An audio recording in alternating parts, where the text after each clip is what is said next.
Inside Racing vous est présenté par Dunlop.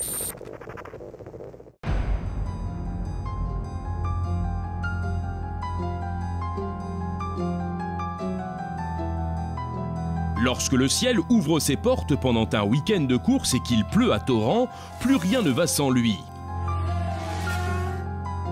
Le pneu pluie.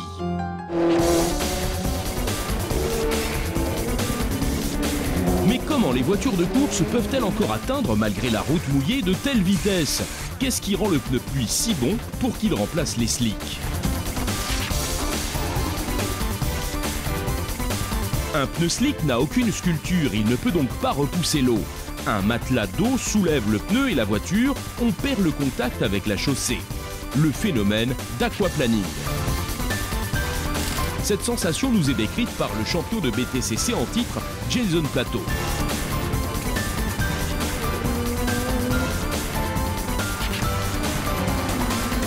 L'aquaplaning apparaît lorsque l'eau soulève les roues avant du sol. Cela arrive lorsqu'il a beaucoup plu et que l'eau reste sous forme de flaques sur la piste. Ce n'est pas une expérience très agréable. Les roues avant se soulèvent du sol et tu ne peux plus diriger. Ça n'arrive pas souvent.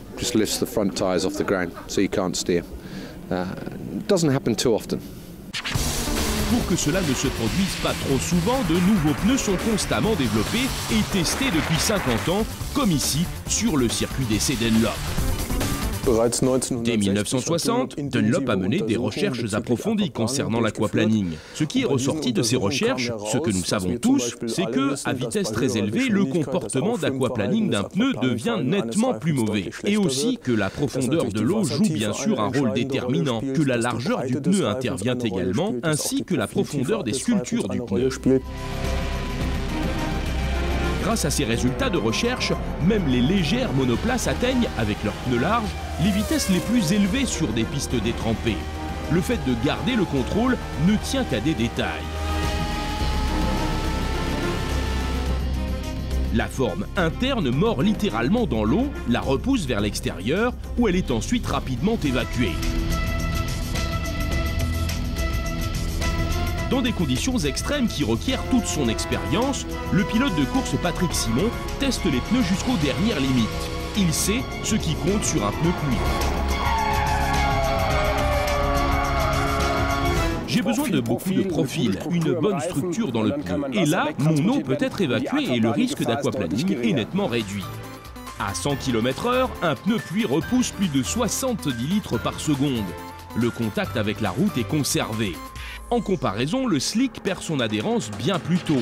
Le pneu pluie reste contrôlable et conserve la trajectoire.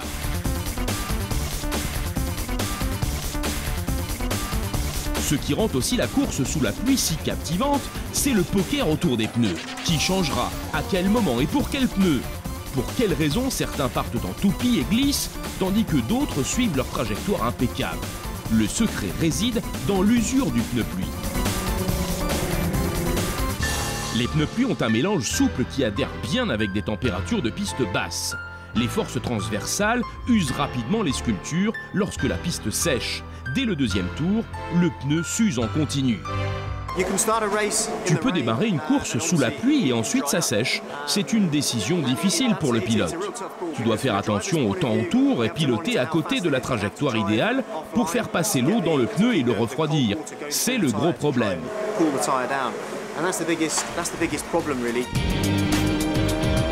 Grâce à la technologie et à la recherche, les pneus pluie modernes sont à la base de l'action captivante et d'une sécurité élevée par mauvais temps.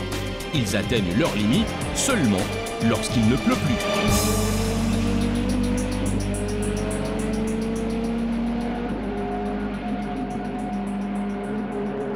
Inside Racing vous a été présenté par Dunlop.